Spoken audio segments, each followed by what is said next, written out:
Assalamualaikum warahmatullahi wabarakatuh. Gimana kabarnya teman-teman? Semoga selalu dalam lindungan Allah dan tetap sehat walaupun kita dipisahkan oleh jarak karena pandemi. Perkenalkan, kami dari kelompok 3 yang beranggotakan saya, Bahtiar Ridho Firjariyarsah, yang kedua Farah Fauzia, dan yang ketiga Ika Nendi akan menjelaskan materi terkait analisis sumber daya manusia di Pulau Madura. Mohon perhatian teman-teman untuk memperhatikan apa yang akan kita sampaikan.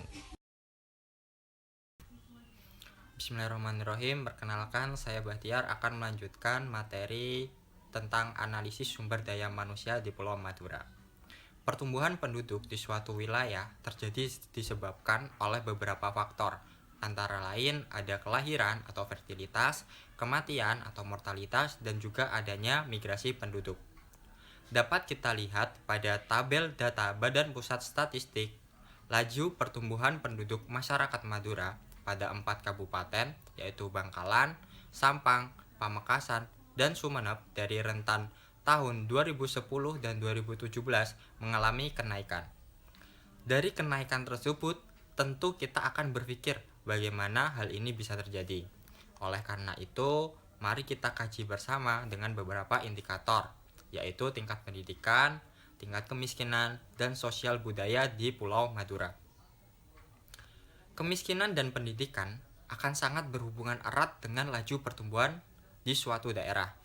Hasil kajian Ekonomi Regional atau HKER Jawa Timur dari Bank Indonesia menunjukkan selama tahun 2013 sampai tahun 2015, Madura merupakan daerah termiskin di Jatim dengan rata-rata sebesar 21,86%. Kemiskinan di Madura terjadi pada semua kabupaten, yakni Bangkalan, Sampang, Pamekasan, dan Sumeneb. Pada periode tersebut, tingkat kemiskinannya tercatat paling tinggi mencapai 28% di tahun 2012 dan 26% di tahun 2015. Bahkan, pendapatan per kapita masyarakat Madura juga paling rendah di Jatim, sekitar 9 juta rupiah sampai 15 juta rupiah per tahun, di bawah angka Jatim yang saat itu mencapai 30 juta. Dari permasalahan tersebut sudah pasti akan memicu sulitnya akses masyarakat Madura untuk memperoleh pendidikan yang lebih tinggi. Data BPS Jatim menunjukkan angka partisipasi sekolah atau APS di Madura untuk jenjang pendidikan dasar atau SD dan menengah pertama atau SMP masih sebanding dengan rata-rata di Jatim, yaitu 90%. Sementara untuk jenjang menengah atas atau SMA dan perguruan tinggi sangat kecil sekali, yaitu rata-ratanya masih 50%, di bawah rata-rata Jawa Timur yang saat itu 70%. Di sini dapat kita ketahui bahwa mayoritas angkatan kerja di Madura menamatkan jenjang pendidikannya hanya pada pendidikan dasar atau SD dan menengah pertama atau SMP. Sehingga wajar banyak angkatan kerja di daerah Madura yang sulit bersaing di dunia kerja. Selain dari kemiskinan, kurangnya minat melanjutkan pendidikan ke jenjang lebih tinggi juga disebabkan oleh perspektif masyarakat Madura sendiri yang menganggap bahwa mau kuliah setinggi apapun akhirnya akan sulit mendapatkan pekerjaan. Lalu selanjutnya terkait sosial dan budaya di Pulau Madura. Norma-norma sosial yang telah hidup berdasarkan karakteristik secara aspek alamiah dan aspek sosial di Pulau Madura akhirnya melahirkan ciri-ciri dasar masyarakat Madura seperti sikap sederhana, mengutamakan kekeluargaan dan gotong royong. Di samping itu, masyarakat Madura memiliki jati diri, suka bekerja keras, berani mempertahankan kebenaran, senang merantau, dan dikenal sebagai pemeluk agama Islam yang kental. Dari jati diri yang suka merantau ini, maka akan kita sering jumpai keberadaan orang Madura di seluruh wilayah Indonesia. Tetapi, sebagai kaum migran yang memiliki tingkat pendidikan yang rendah, kebanyakan dari mereka bekerja di sektor informal, misalnya sebagai TKI, penjual sate, penjual soto, tukang cukur, penjual besi, dan lain-lain. Selain hal tersebut, ada satu lagi yang mesti kita sorot dari karakteristik masyarakat Madura, yaitu sebagai pemeluk Islam yang taat. Nilai-nilai agama Islam yang telah kuat mengakar pada masyarakat Madura akhirnya membentuk pola sosial yang erat akan syariat Islam. Bukan umum lagi ketika kita melihat banyak anak di usia belia setelah tamat sekolah dasar ataupun menengah pertama atau pondok sudah dijodohkan atau dinikahkan oleh orang tuanya guna menghindari dari dosa zina. Sehingga dari situ juga akan memunculkan ibu-ibu muda pada masyarakat Madura. Nah, mungkin tadi yang kita kaji menjadi sebab dari laju pertumbuhan penduduk di Pulau Madura. Beranjak kepada slide selanjutnya, terdapat tabel angka harapan hidup masyarakat Madura, baik pada Kabupaten Bangkalan, Sampang, Pamekasan, dan Sumeneb. Di situ dapat kita lihat dari tahun ke tahun angka harapan hidup masyarakat Madura terus meningkat. Bahkan pada tahun 2019 angkanya sangat tinggi sekali. Rata pada usia 67 tahun sampai 71 tahun. Terbilang memiliki umur yang panjang ya teman-teman. Semakin tingginya angka harapan hidup menandakan adanya perbaikan ekonomi, pendidikan, status kesehatan masyarakat, termasuk peningkatan akses dan kualitas pelayanan kesehatan. Selain dari aspek kesehatan, meningkatnya angka harapan hidup juga bisa disebabkan oleh faktor lain. Berkaca dari negara dengan angka harapan hidup tertinggi di dunia, yaitu Monaco, bisa mencapai 89,4 tahun. Penduduk Monaco, terutama para lansia, cenderung religius. Jadi, jika kita hadapkan dengan masyarakat Madura, ada kesamaan dengan kereligiusan masyarakatnya. Mungkin dengan taatnya seseorang terhadap agama yang dianut akan memberikan kedamaian pada dirinya, sehingga menaikkan angka harapan hidup masyarakat di wilayah tersebut. Assalamualaikum warahmatullahi wabarakatuh. Perkenalkan, nama saya Farah Fauzia, NIM terakhir 176. Di sini saya akan menjelaskan indeks pembangunan manusia. Indeks pembangunan manusia merupakan indikator penting untuk mengukur keberhasilan dalam upaya membangun kualitas hidup manusia atau masyarakat. Indeks pembangunan manusia menjelaskan bagaimana penduduk dapat mengakses hasil pembangunan dalam memperoleh pendapatan, kesehatan, pendidikan, dan sebagainya. Selanjutnya, indeks pembangunan manusia di Pulau Madura pada periode 2013 sampai 2018. Pada Kabupaten Bangkalan, indeks pembangunan manusia pada tahun 2013 sebesar 60,19, kemudian pada tahun 2014 sebesar 60,71, kemudian pada tahun 2015 sebesar 61,49, kemudian pada tahun 2016 sebesar 62,06, kemudian pada tahun 2017 sebesar 62,30, kemudian pada tahun 2018 sebesar 62,87. Artinya, indeks pembangunan manusia di Kabupaten Bangkalan setiap tahunnya mengalami kemajuan. Kemudian pada Kabupaten Sampang, indeks pembangunan manusia pada tahun 2013 sebesar 56,45. Kemudian pada tahun 2014 sebesar 56,98. Kemudian pada tahun 2015 sebesar 58,18. Kemudian pada tahun 2016 sebesar 59,09. Kemudian pada tahun 2017 sebesar 59,90. Kemudian pada tahun 2018 sebesar 61,00. Artinya, indeks pembangunan manusia pada Kabupaten Sampang setiap tahunnya mengalami kemajuan. Kemudian pada Kabupaten Pamekasan, indeks pembangunan manusia pada tahun 2013 sebesar 62,27. Kemudian pada tahun 2017 pada tahun 2014 sebesar 62,66. Kemudian pada tahun 2015 sebesar 63,10. Kemudian pada tahun 2016 sebesar 63,98. Kemudian pada tahun 2017 sebesar 64,93. Kemudian pada tahun 2018 sebesar 65,41. Artinya, indeks pembangunan manusia di Kabupaten Pamekasan setiap tahunnya mengalami kemajuan. Kemudian, pada Kabupaten Sumeneb, indeks pembangunan manusia pada tahun 2013 sebesar 60,84. Kemudian pada tahun 2014 sebesar 61,43. Pada tahun 2015 sebesar 62,38. Pada tahun 2016 63,42. Pada tahun 2017 64,28. Pada tahun 2018 65,25. Artinya, indeks pembangunan manusia pada Kabupaten Sumeneb setiap tahunnya mengalami kemajuan.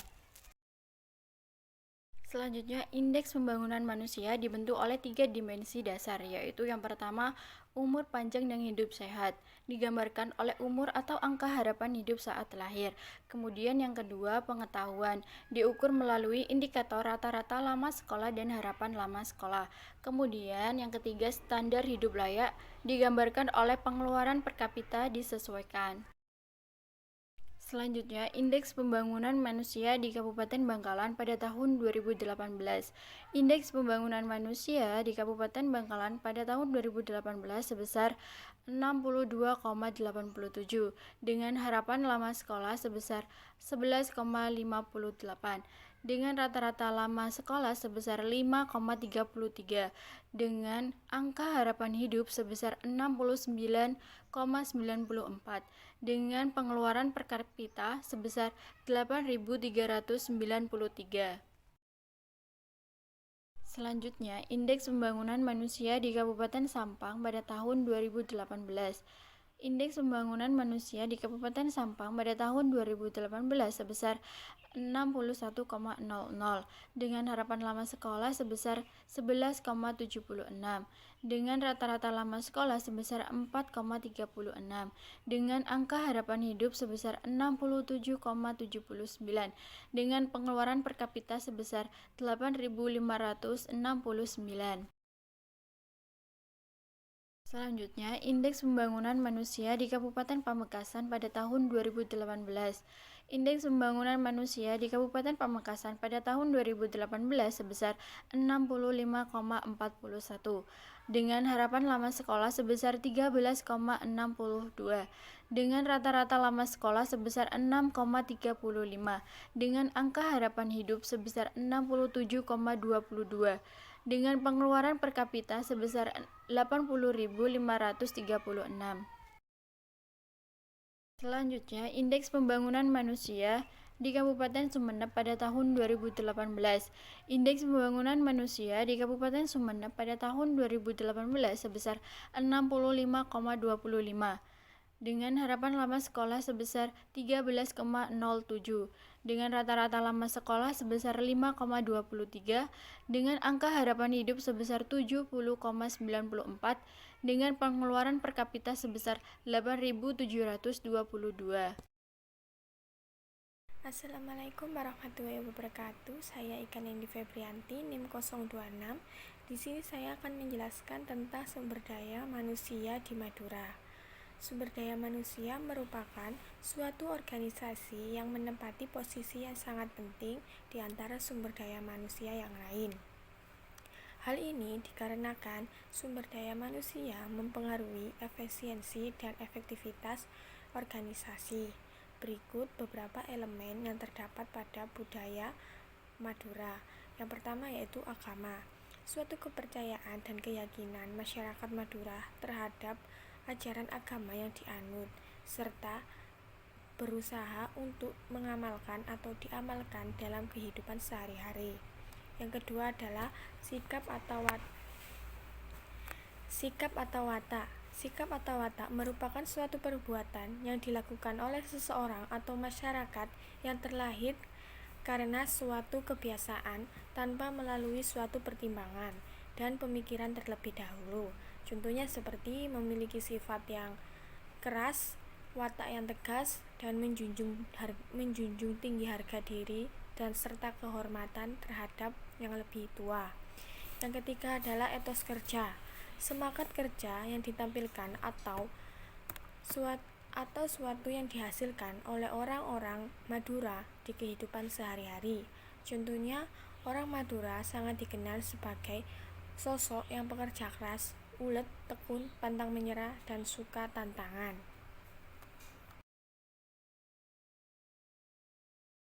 Slide selanjutnya saya akan menampilkan salah satu penelitian yang pernah dilakukan untuk menganalisis sumber daya manusia di Pulau Madura. Penelitian ini dilakukan terhadap karyawan PT Madura Prima Interna yang berada di 3 unit, yaitu Kapet di Sumeneb, Jaminang Pamekasan, dan Napa Sampang. Dengan jumlah populasi 328, karyawan dari jumlah populasi tersebut terbilang sampel sejumlah 30% atau 328 dan 30% sama dengan 98. Dilakukan secara profesional, random, samping dan rincian seperti tabel di bawah ini. Pada tabel tersebut terdapat rincian penelitian atau jumlah populasi yang ada pada PT Madura Prima Interna. Pada analisis ini digunakan teknik pengumpulan data menggunakan angket untuk data Prima dan menggunakan dokumentasi, observasi dan wawancara untuk data sekunder, sedangkan teknik pengumpulan data menggunakan indeks angka dan mengajukan pertanyaan. Dan jika pada uji validasi dan uji reliabilitas, maka hasilnya akan menunjukkan bahwa instrumen penelitian adalah penelitian berupa valid atau reliable.